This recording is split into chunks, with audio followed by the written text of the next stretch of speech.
Bonjour à vous tous et bienvenue sur ce plateau de questions ouvertes pour notre rendez-vous hebdomadaire avec l'actualité. À l'ordre du jour de cette semaine, l'Europe a-t-elle des valeurs à affirmer? 375 millions d'électeurs sont appelés à partir de ce jeudi et jusqu'à dimanche à élire leurs députés au Parlement européen. Pour les 27 États qui composent actuellement l'Union européenne, 736 sièges sont à pourvoir, dont 72 pour la France. Alors, au-delà du débat politique, cette élection implique-t-elle vraiment des enjeux de société? Est-ce l'Europe ou tout simplement la démocratie qui a des valeurs à affirmer? Et les chrétiens ont-ils une petite musique particulière à faire entendre en Europe? Pour tenter d'éclairer ce paysage, nous allons comme d'habitude faire appel à des éditorialistes des médias chrétiens. Et aujourd'hui, j'ai le plaisir d'accueillir sur ce plateau Jean-François Colossimo. Bonjour. Bonjour. Vous êtes chroniqueur sur le site orthodoxie.com. Samuel Pruvot, bonjour. Bonjour. Vous êtes rédacteur en chef à l'hebdomadaire catholique Famille chrétienne. Alors, avant de vous laisser la parole, je vous propose deux points de vue différents sur les valeurs que l'Europe peut véhiculer. Ce sont les avis de deux femmes. D'une part, Nicole Fontaine du Parti populaire européen, mais aussi de l'autre, Pervenche Berès du Parti socialiste européen. Ces propos ont été recueillis par Tanguy Lécluse. On les regarde.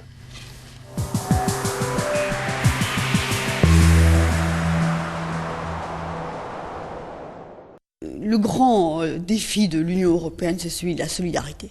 Et ça, c'est une valeur qui est clairement inscrite dans la Charte des droits fondamentaux, sur lequel il faut sans cesse revenir, parce que dès qu'on abandonne ce viatique, on en revient à l'égoïsme des États.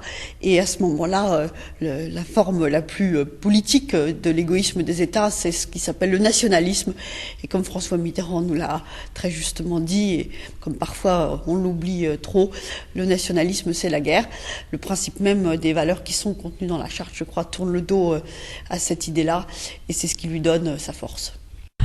Les valeurs européennes, ce sont celles d'une civilisation très ancienne et qui est ancrée autour de quelque chose que finalement l'Europe a à dire au monde, qui est quelque chose d'utile, dont je crois nous avons tous besoin si on veut demain penser une mondialisation heureuse et pas cette espèce de désordre absolu dans lequel nous sommes aujourd'hui.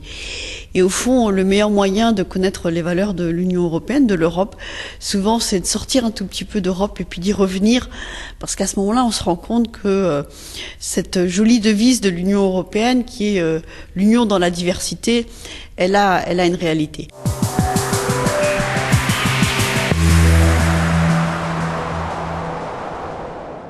Des valeurs issues de la civilisation judéo-chrétienne qui sont pour moi essentiellement la dignité de la personne humaine, la liberté de pensée et d'expression, l'égalité, la lutte contre les discriminations, le respect des minorités et bien évidemment l'état de droit et la démocratie.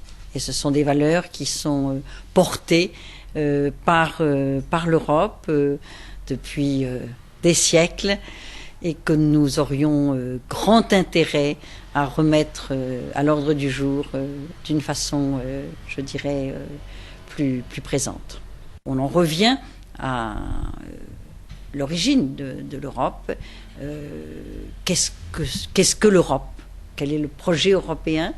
Est-ce que c'est un grand marché, une sorte de jungle qui serait livrée à la loi du plus fort, ou est-ce que c'est une communauté de valeurs et de destins partagés? Pour moi, je n'hésite pas, c'est une communauté de valeurs partagées, et je crois pouvoir dire que la quasi-totalité de mes collègues au Parlement européen ont cette même conception. C'est ce qui, d'ailleurs, nous fait nous attacher si fortement à cette construction européenne. Alors, comme je disais, sans rentrer naturellement dans le débat politique, on voit cette affirmation de valeurs pour l'Europe. Jean-François Colossimo, l'Europe est-elle pavée de bonnes intentions quand on écoute ces deux personnalités? Quand on écoute ces deux personnalités, on s'aperçoit que les valeurs qui sont défendues sont des valeurs sécularisées. On se souvient de la grande sécularisation, n'est-ce pas? On se souvient du mot de Chesterton, le monde est empli d'idées chrétiennes, mais d'idées chrétiennes qui sont devenues folles.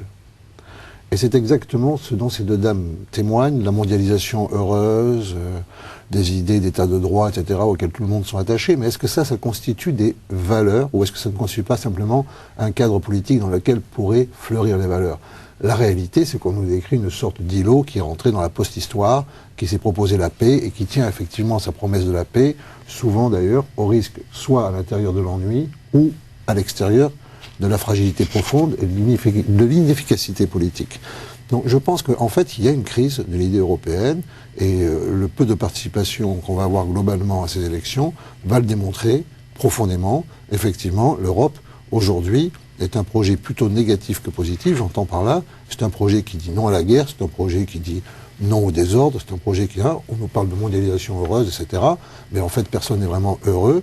Et le peu d'enthousiasme que dégage l'idée européenne provient probablement de cette espèce de trou noir qu'il y a au centre de l'idée européenne et qui est justement une absence de projet et de valeurs.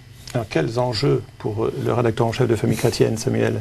Alors, c'est vrai qu'il ne peut pas y avoir de valeur sans foi. Et ce qui est intéressant, là, c'est qu'on nous parle effectivement de valeurs et on se demande d'où elles viennent. Alors, le fait, il suffit de faire de l'histoire 5 minutes, hein, même au niveau collégien, pour voir effectivement que la foi, en tout cas la foi chrétienne, catholique, orthodoxe, a fait naître des valeurs. C'est comme ça, c'est sa fécondité. Le problème qui se pose aujourd'hui, et pas seulement aujourd'hui, mais qui se pose de manière dramatique, c'est ces valeurs. Est-ce qu'elles peuvent vivre sans foi? Pour ma part, je pense effectivement que non. Et donc, à la fois, c'est très beau, mais c'est très périlleux de dire il y a une petite graine formidable, très puissante, qui est cette graine de la foi, qui donne qui donne plein de choses magnifiques. Le respect de la personne humaine, le sens de la fraternité, etc. Mais comment une plante peut-elle continuer à grandir si elle a perdu, justement, peut-être pas la petite graine, mais en l'occurrence ses racines? À ce moment-là, on fait comment, Jean-François Colosimo, c'est comme avec les poulets, c'est du hors-sol. Ou alors et je terminerai là-dessus que pas de valeur sans foi, et donc si on n'a pas la traçabilité de ce que nous sommes, de notre histoire, c'est un petit peu comme avec ses parents, je pense que c'est beaucoup plus difficile à dire. Alors, imaginez que je porte un nom, et pardonnez-moi de vous couper, si moi je porte un nom dont j'ignore le visage de mes ancêtres, et j'ignore même le sens de ce nom, moi c'est Praepositus, c'est un vieux truc, hein, ça veut dire celui en gros c'était le maire du village, moi c'est Pruvot. Ben, sincèrement ça m'aide à vivre, j'ai pas un nom qui est une énigme, et mes ancêtres je peux leur mettre un visage. Alors, réglons déjà peut-être ce premier point, ce débat classique. Samuel Pruvot fait allusion à ces racines chrétiennes. Alors, l'Europe, les valeurs doivent-elles être basées sur les racines chrétiennes? Y a-t-il d'autres valeurs que les racines chrétiennes? Puisque les autres font allusion, bien entendu, aux Lumières de la Révolution, bien entendu à d'autres valeurs, comme les valeurs du monde oriental, comme les valeurs du monde grec, antique. Non, mais il est évident que l'Europe n'est pas née sous X. Ça, c'est évident. Le véritable problème, c'est qu'aujourd'hui, les États-Unis d'Amérique sont capables de convaincre des jeunes Américains, à tort ou à raison d'ailleurs, d'aller combattre au bout du monde pour certains idéaux qui fondent la société américaine, la liberté, etc. Et donc on a des jeunes gens qui sont allés mourir en Irak au nom de ces idéaux. Aucun Européen n'irait se faire tuer pour l'Europe aujourd'hui. Ça c'est clair, puisque l'Europe c'est au contraire une espèce de concordat, de pacte de la paix, ne mêlons pas des affaires du monde et protégeons nos frontières. En fait, le problème qu'il y a derrière, c'est que l'Europe est volontiers amnésique. Elle n'est pas amnésique que de ses racines chrétiennes. On a ôté la mention de Périclès du préambule de la Constitution européenne, parce qu'il y a eu un député ou une députée européenne pour se rendre compte que Athènes, au fond, c'était l'ostracisme, l'esclavage, la discrimination sexuelle, et que donc, il y a toujours un procédé amnésique. L'Europe, c'est un projet à venir qui, pour exister dans sa pureté, doit sans arrêt se couper, non seulement de ses racines chrétiennes, de ses racines grecques, de ses racines juives, et demain des Lumières. C'est ça le véritable problème de fond. Cette amnésie, elle est complètement menaçante, et c'est elle qui enlève toute substance au projet européen, au moins du point de vue des valeurs, parce que sinon du point de vue du marché, du point de vue de l'euro, tout ça, bien sûr qu'il y a des réussites. Mais ces réussites, elles ne fondent pas un projet politique, elles ne fondent pas un vivre ensemble, elles ne fondent pas une communauté de sens, elles ne fondent pas un ordre symbolique. L'Europe, qui a commis l'hécatombe de la Première Guerre mondiale, cette tragédie totale, fratricide, qui a été mêlée à la Shoah et au Goulag, de manière plus ou moins explicite, mêlée aux deux, finalement l'Europe se retire un peu sur la pointe des pieds en disant « oublions notre passé, instaurons un règne de la paix », ce que disait l'une des deux intervenantes, vivons la mondialisation heureuse, enfin d'être un signe de mondialisation heureuse à l'égard du monde. Mais la mondialisation, elle n'est pas heureuse, il n'est même pas sûr que la mondialisation arrive comme on le dit. Et dans ce cadre-là, regardez, aujourd'hui, il n'y a toujours pas, par exemple, de diplomatie commune européenne. Il n'y a toujours pas de défense européenne, n'est-ce pas? L'Europe, aujourd'hui, dans l'ordre international de la guerre, reste supplétive des États-Unis. Alors, Samuel Pruvot, quand je lis par exemple certaines déclarations de responsables, notamment du côté des églises chrétiennes, notamment du côté des comités de justice et paix, de Pax Christi, donc qui font allusion à cette période de l'Europe qui a été une période quand même sans guerre, et bien entendu depuis la dernière guerre mondiale, mais qui insiste sur le fait que de graves enjeux de paix et de justice sont attachés à cette échéance électorale. Comment l'électeur moyen français peut-il comprendre cette réflexion de ces comités? De graves enjeux de justice et de paix sont attachés à cette échéance. Je reviendrai sur une expression de Jean-François Colossimo, c'est l'amnésie. En fait, on peut tous être frappés d'amnésie, alors elle est plus ou moins totale. La plus grave peut-être des amnésies, bon, d'oublier les Grecs, c'est très mal. On peut oublier aussi le latin. Mais ce qui est encore terrible, c'est d'oublier l'acte de naissance, même de l'Europe. Robert Schuman, finalement, c'est pas l'homme de Cro-Magnon. Si on faisait un sondage en disant Robert Schuman, est-ce que c'était un joueur de foot ou un homme politique qui a mis sur les fonds baptismaux l'Europe? Et pour Robert Schuman, alors moi je ne suis pas son contemporain, par contre moi j'ai conscience d'être son héritier. Effectivement, pour Robert Schuman, la paix c'est une valeur. Pourquoi? Parce qu'on le disait tout à l'heure, quand on a enduré Première Guerre mondiale, Seconde Guerre mondiale, avec ce que les papes de l'époque dénonçaient comme un suicide de l'Europe. C'est pas que c'est mal, c'est un suicide. Le suicide, c'est quand même dramatique, c'est le néant, c'est une course au néant. Eh bien, en fait, il y a des valeurs objectives, incarnées, que nous avons oubliées. Paix, sécurité, prospérité, ces choses vont de soi. Si on en retire 1 milligramme, nous avons tendance à râler, mais nous avons oublié que ces choses ne vont absolument pas de soi et qu'elles sont le fruit d'un effort de haute lutte. Et je résume de manière très grossière, un homme, bien sûr, il n'était pas seul.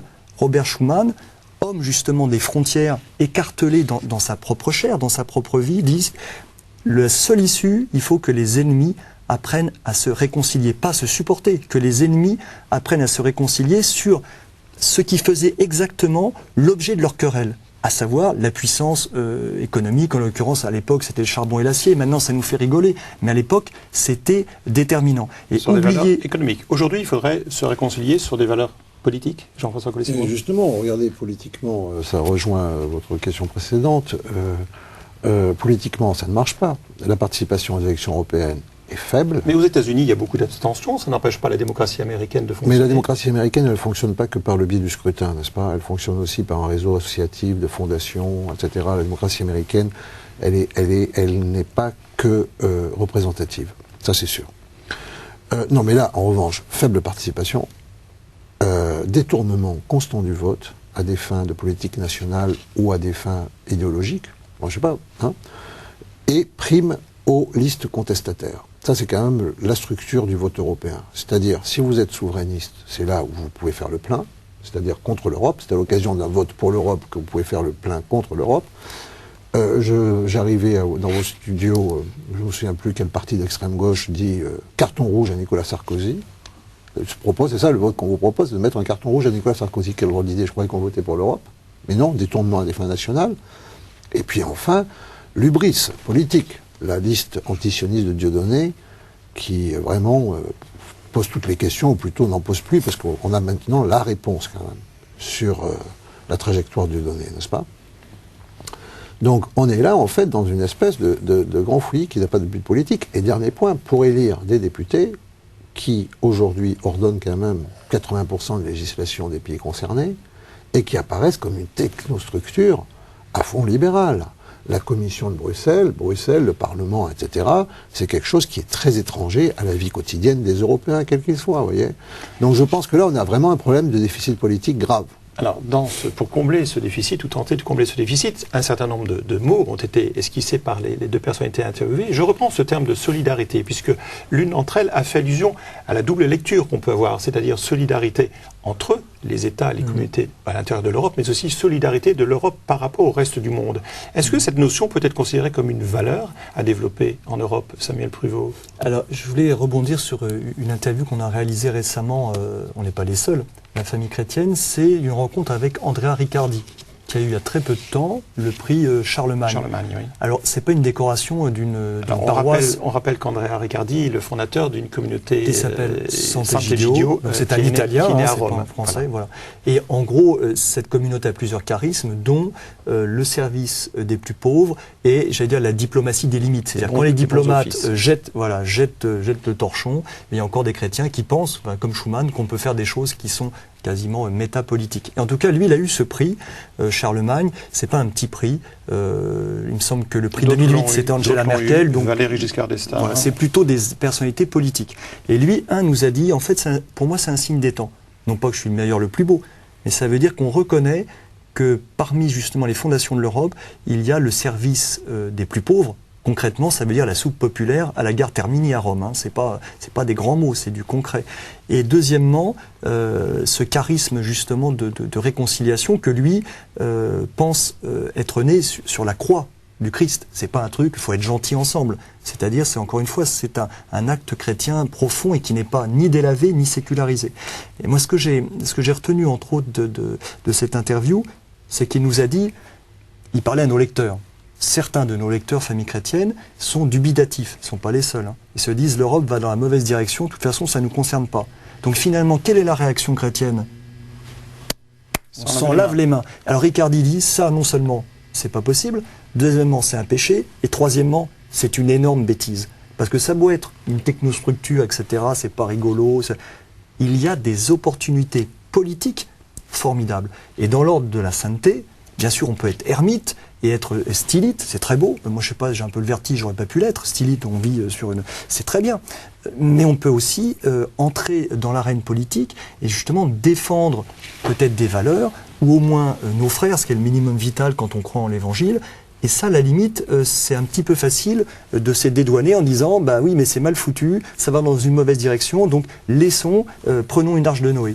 Jean-François. Bon, on est très content pour notre ami Andrea Riccardi qui a eu le prix Charlemagne. Bon, maintenant, si on pense que ça va suffire à équilibrer le bilan de la Commission européenne, je ne crois pas. La vérité, elle est simple. La vérité, c'est que l'Europe ne peut fonctionner qu'au plus petit dénominateur commun et que le plus petit dénominateur commun coïncide avec une politique libérale.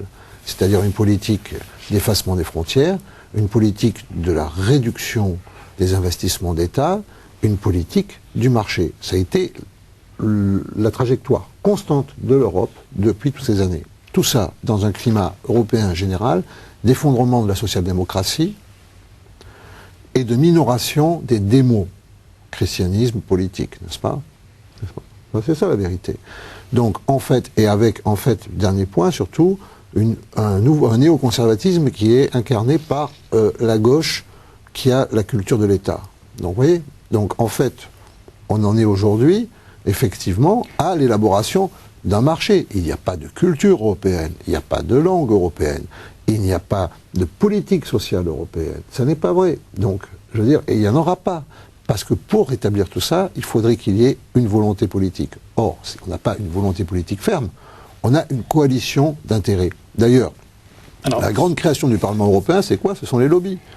C'est la reconnaissance dans le cadre européen de l'existence des lobbies. Si vous voulez faire quelque chose à Bruxelles ou à Strasbourg, il vous faut engager un lobbyiste. Alors, vous me fournissez une transition, puisque vous parlez de lobbies. J'allais vous parler des lobbies chrétiens, puisqu'ils existent eux aussi. Ils sont présents à Bruxelles, notamment sur cette idée de mettre en valeur des thèmes, des options. Alors, sur quels thèmes les lobbies chrétiens peuvent-ils être plus efficaces que d'autres? On a souvent fait référence, vous faisiez allusion, Jean-François, aux frontières, à cette abolition des frontières, cette libre circulation. Mais ça veut dire que ça pose tout le problème, bien entendu, de l'immigration. Est-ce que c'est sur ce thème-là, par exemple, que les chrétiens ont une petite musique différente à faire entendre? Alors, par exemple, je parle, pardonnez-moi, de ce que l'on a fait, donc c'est modeste, mais ça a l'intérêt d'être réel. On a interrogé tous les candidats, sauf, je le confesse, le NPA, c'est de l'ostracisme, mais c'est comme ça, faute de temps aussi, peut-être faute d'envie. Et en tout cas, on les a interrogés sur la question de la politique familiale et de la démographie, qui vraiment, ça ne fait pas les affiches. Hein. Et tous nous ont dit, donc du PS jusqu'au Front National, mais en fin de compte, la démographie, c'est le nerf de la guerre, parce que de toute façon, si on parle de l'Europe et qu'il n'y a plus d'Européens dedans, eh ben, ça va poser un problème. Et donc là, c'est un domaine où le lobbying, et il y a des chrétiens qui, parmi tous les terrains du lobbying, font aussi du lobbying sur tout simplement la question de est-ce que ça serait pas mal d'avoir une politique familiale finalement? Samuel fait allusion à politique familiale. Je repose la question du côté de Jean-François Colosimo. Sur ces questions d'immigration, petite musique différente des chrétiens, ou les chrétiens ont des mêmes positions, peuvent être aussi bien réservés que très favorables à cette libre circulation? J'avoue que je ne sais pas ce que c'est, cher Dominique Chivot, que les chrétiens.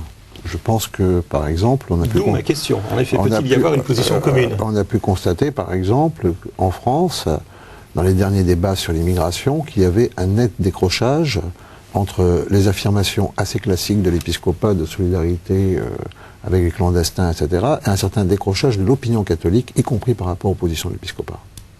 N'est-ce pas?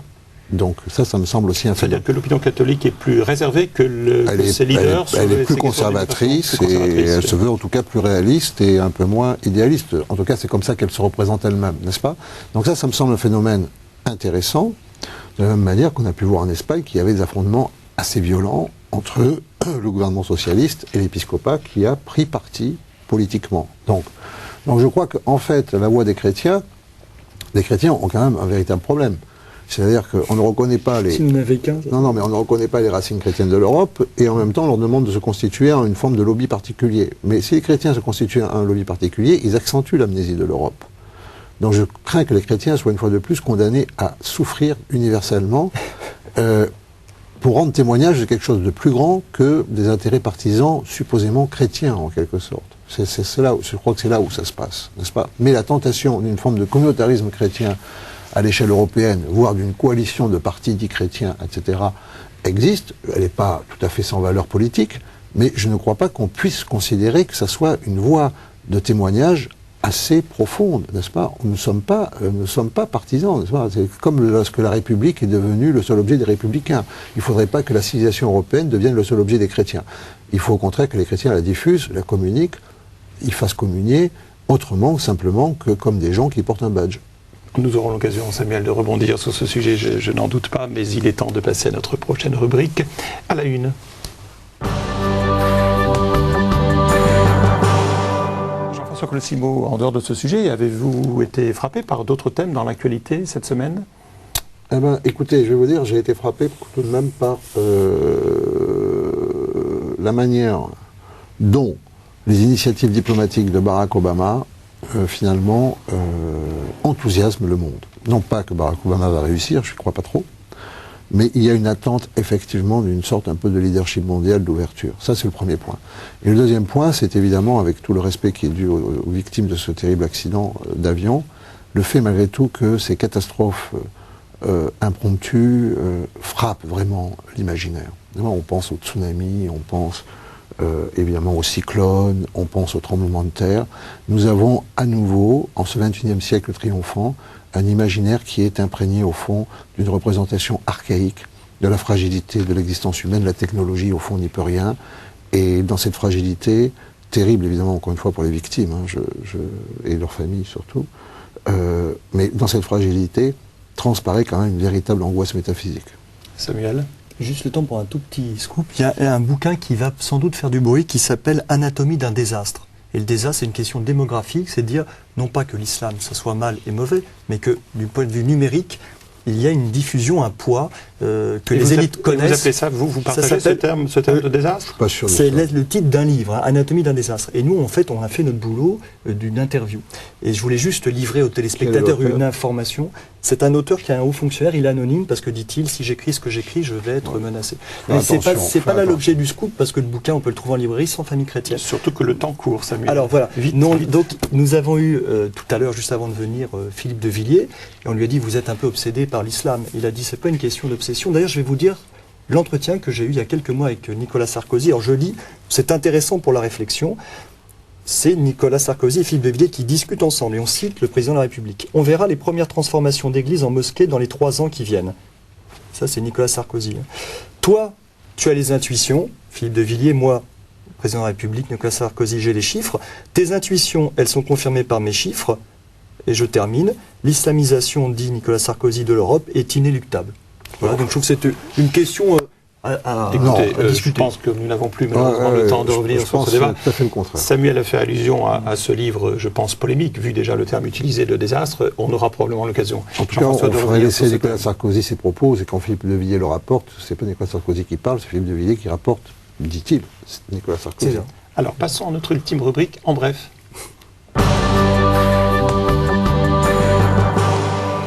Le week-end de la Pentecôte est le moment privilégié des rassemblements dans la vie des chrétiens. Alors quelques illustrations parmi d'autres. Il y a d'abord eu le FRAT, le Fraternel, à Jambeville dans les Yvelines, qui a réuni 12 000 jeunes installés dans 3 000 tentes. On sait que le FRAT est organisé chaque année en alternance à Lourdes pour les lycéens et en région parisienne pour les collégiens. Il y a eu aussi les rituels pèlerinages de Pentecôte, de Chartres, entre Chartres et Paris. D'un côté, 10 000 catholiques traditionnalistes qui ont rejoint lundi la cathédrale de Chartres après 3 jours de marche, et dans l'autre sens, comme on le sait, comme d'habitude, 6 000 pèlerins qui, eux, se réclament de Monseigneur Lefebvre, qui sont arrivés le même jour à Paris pour assister à une messe de clôture derrière les Invalides. Enfin, à signaler des milliers de chrétiens évangéliques qui se sont réunis pendant 3 jours au palais Omnisport de Paris-Bercy pour la 10e convention internationale de Pentecôte. Voilà, question ouverte s'achève. Vous pouvez réagir à cette émission, mais aussi la revoir sur notre site internet www.ktotv.com. Il me reste, Jean-François Samuel, à vous remercier d'avoir été présent sur ce plateau. Chers téléspectateurs, je vous souhaite un très bon week-end. À la semaine prochaine.